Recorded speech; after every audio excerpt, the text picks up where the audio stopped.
अस्सलाम वालेकुम टॉरियंस, मैं हारिस अज़मी प्रोफेशनल एस्ट्रोलॉजर आपकी खिदमत में हाज़िर हूँ इस हफ्ते की एस्ट्रोलॉजिकल रिसर्चेज लेकर।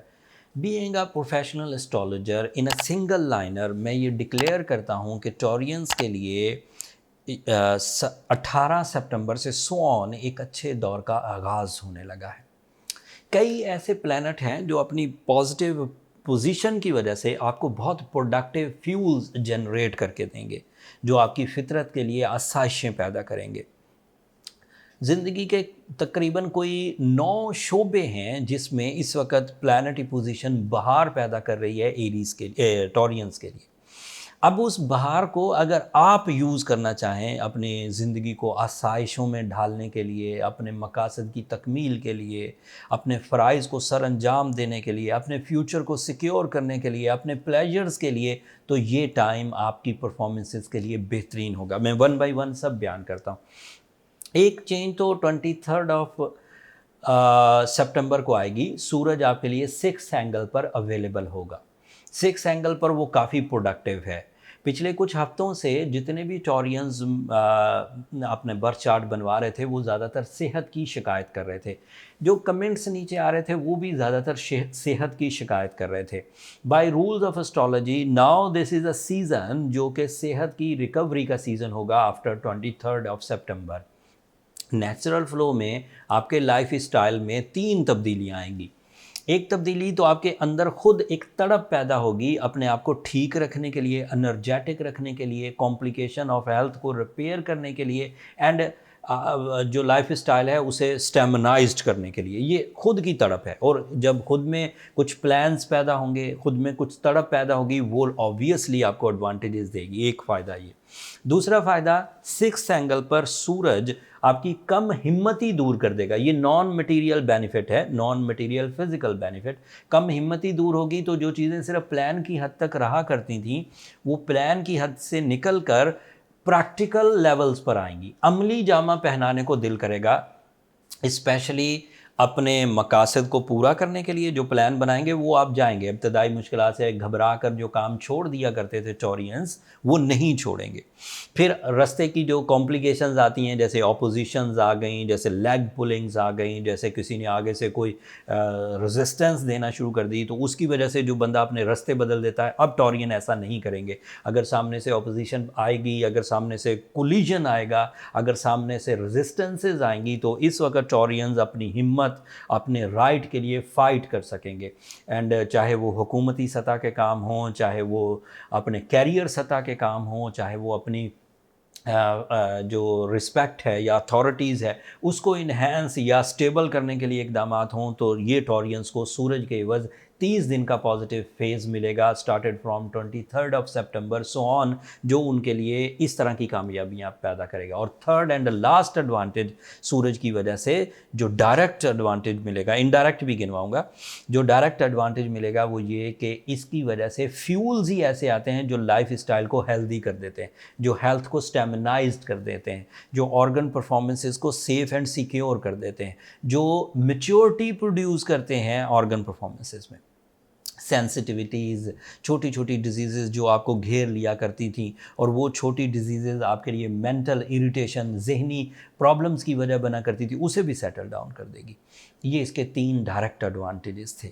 इनडायरेक्ट एडवांटेजेस में, जब भी सूरज कभी अच्छे एंगल पर हुआ करता है तो आपके ताल्लुकात आपसे बड़े स्टेटस वाले लोगों के साथ बहाल होने लगते हैं, आपका पीआर लेवल बढ़ता है। ये इनडायरेक्ट एडवांटेजेस हैं। आपकी अपीयरेंस लोगों को अच्छी लगती है, आपके दलाइल लोगों को अच्छे लगते हैं, आपकी परफॉर्मेंसेस प्रॉफिटेबल होने लगती हैं। एंड जो बंदा प्रॉफिटेबल होगा, जिसकी कामयाबियों का सूरज तुलू होने लगे, जो नाकाम लोग होते हैं या उससे लेस कामयाबियों वाले होते हैं, वो उसको सलाम करने लगते हैं, वो उसे फॉलो करने लगते हैं। अगर आपकी कामयाबियों का सूरज तुलू होने लगे तो आपसे नीचे वाले लोग खुद ही आपको फॉलो करने लग जाएंगे। अगर आप नाकाम हैं बड़े टैलेंटेड, अगर आप नाकाम हैं, आप मुंह से कहते रहें आप बहुत टैलेंटेड हैं, या लोग भी आपको जानते हों बहुत टैलेंटेड है, लेकिन आपको फॉलो नहीं करेंगे। फॉलो करने के लिए आपको कामयाब होना पड़ेगा, एंड वो क्या कह सकते हैं, आपको अपनी फील्ड का माहिर होना पड़ेगा। जब आप अपनी फील्ड के माहिर हो, फील्ड कोई भी हो, जिसे लोग फील्ड ना भी मानते हो, जब आप उस चीज़ के माहिर हो जाएंगे, लोग खुद ही फॉलो करने लग जाएंगे आपको। बट महारत असल में वो महारत को फॉलो कर रहे होते हैं, वो आपको फॉलो नहीं कर रहे होते। वो आपको माहिर होना है, आपको सेकंड या मीडियम दर्जे का नहीं रहना। So this is a time जब आपको टॉप क्वालिटी महारत मुयस्सर आने के चांस बने हुए। अभी मैंने ये इतनी तफसील सिर्फ एक प्लैनेट से रिलेटेड बयान करी है, अब अगली चीज़ें सुने। वीनस आपके लिए आपके 5th एंगल पर है, this is your ruling planet. Venus का 5th एंगल पर आना 5 तरह के फ़ायदे देगा। एक तरह का फ़ायदा तो ब्यूटी लविंग से रिलेटेड होता है, ये फ़ायदा जज्बात से रिलेटेड है। आपके जज्बात में जो अच्छी चीज़ें हैं, खूबसूरत चीज़ें हैं, आसाइश वाली चीज़ें हैं, कंफर्टेबल हैं, वो आपको अच्छी लगने लगेंगी, और ये अच्छी बात है, इससे लाइफ में सुख आता है, इत्मीनान आता है।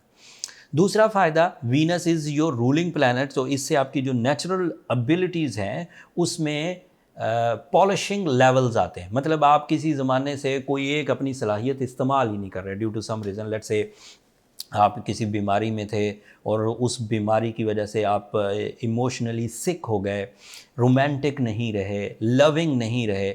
So again Venus, when the Venus is in 5th angle, when the Venus is in 6th angle, अगले हफ्ते से इसने 6th एंगल पर भी जाना है, ये मैं क्लू दे रहा हूँ, और 6th एंगल पर मैक्सिमम हो जाएगा। उससे आपकी जज्बाती कैफियत में जो गैर ज़रूरी तौर पर ठहराव आ गया था, वो सेटल डाउन होने लगेगा। Again you are loving, again you are humorous, again you are sacrificing, again you are spiritual, again you are attractive, and again you are loving. एंड उससे वो जो लव कॉम्प्लिकेशंस थी, अगर नाराज़गियाँ थी तो वो सेटल डाउन होंगी, अगर अटैचमेंट्स में लैकिंग आ गई थी वो सेटल डाउन हो गई, अगर कंप्लेन लेवल बढ़ गया था वो सेटल डाउन होगा, अगर जहन में आसूदगी, इत्मीनान ख़त्म हो गया था वो सेटल डाउन होगा। सो इस वीनस के इतने एडवांटेजेस हैं। And Venus is also representative of your 6th angle. जब भी कभी वीनस अच्छा होगा, सेहत को ये भी फ़ायदा देगा।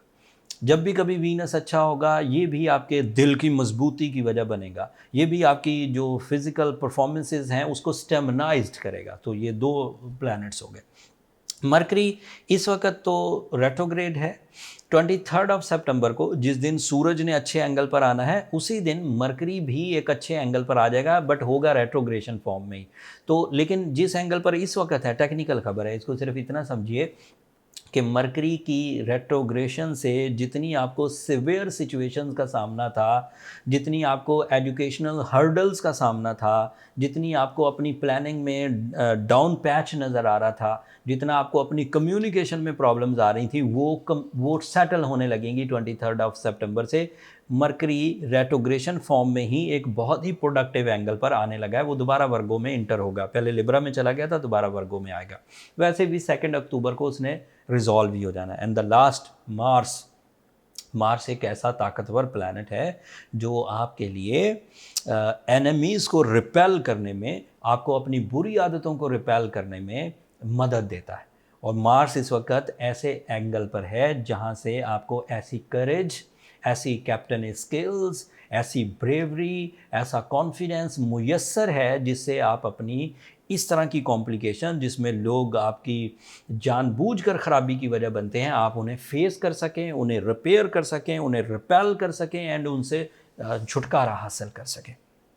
मार्स जब भी 2nd एंगल पर होगा, इसकी वजह से एथलीट्स को फ़ायदा होगा, फोर्सेस के लोगों को फ़ायदा होगा, एग्रीकल्चरल एडवांटेजेस मिलेंगे, कंस्ट्रक्शन में बूम आएगा, आपको अपनी प्रॉपर्टी से फैज़ मिलेगा, घर की तब्दीली आपको सपोर्ट करेगी, आपकी घर की ताज़ीन व आराइश आपके लिए सुख का सामान करेगी। एंड इसके अलावा मार्स की 2nd एंगल में अपीयरेंस आपकी जो हल्का अहबाब हैं, जहाँ कुलीग्स जिनमें आप काम करते हैं, वहाँ पर भी आपको डोमिनेटिंग लेवल्स पर लेकर जाएगी।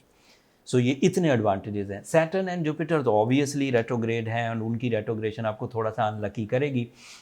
उसको जो लोग तो अपने इन प्लैनेट्स की सपोर्ट से अपने आप को कवर कर पा रहे हैं, देन फाइन, वो ऐसे ही चलें। लेकिन जो अपने आप को कवर नहीं कर पा रहे हैं, उन्हें एमरल्ड पहनना चाहिए, उन्हें रूबी पहनना चाहिए, उन्हें सूरह शम्स की तिलावत दिन में 5 दफ़ा करनी चाहिए। अगर ये चीज़ें वो करके ठीक हो जाते हैं तो बहुत अच्छी बात है। लेकिन कुछ सिचुएशंस ऐसी भी सिवियर होती हैं कि जो फिर एमरल्ड या रूबी से रिकवर नहीं होती, फिर इनके नेक्स्ट स्टेप ऑफ ट्रीटमेंट की तरफ जाना पड़ता है। नेक्स्ट स्टेप ऑफ ट्रीटमेंट जाने का जो पहला लेवल है वो ये कि अपनी कैलकुलेशंस की तरफ जाइए, ताकि फाइंड आउट हो सके कि रियल प्रॉब्लम्स हैं कहाँ। आप किन एरियाज़ में सेंसिटिव हो रहे हैं और उनके कॉजेज़ क्या हैं, वजूहात क्या हैं उनकी। उसके लिए जो बर्थ चार्ट कैलकुलेशन है वो बहुत ही इफेक्टिव डायग्नोसिस मेथड है। नंबर ये नीचे चलते रहते हैं, आप इन पर रब्ता करके अपने लिए टाइम ले सकते हैं, अपनी प्रॉब्लम्स डिस्कस कर सकते हैं, बट वो फ्री फोरम नहीं है टॉरियंस, होपफुली आप अंडरस्टैंड करेंगे। अगले हफ्ते तक के लिए अब मुझे इजाज़त दीजिए। अगले हफ्ते एक तो रबीउल अव्वल का नया चांद होगा, वो अलग से आपके लिए इमोशनल बूस्टिंग की वजह बनेगा। अगले हफ्ते आपका जो रूलिंग प्लैनेट है वीनस, वो 2022 की टॉप लेवल की पोजीशंस में से एक पोजीशन पर होगा, उसके बेनिफिट्स आपको अलग मिलेंगे। ये सब तफसील अगले हफ्ते बयान करूँगा। अपनी दुआओं में मुझे और मेरी टीम को ज़रूर याद रखिएगा। चैनल को सब्सक्राइब करना मत भूलिएगा टॉरियंस, आपकी सब्सक्रिप्शन हमारी हौसला अफजाई की वजह बनती है। अगले हफ्ते तक के लिए अल्लाह ने के बाद।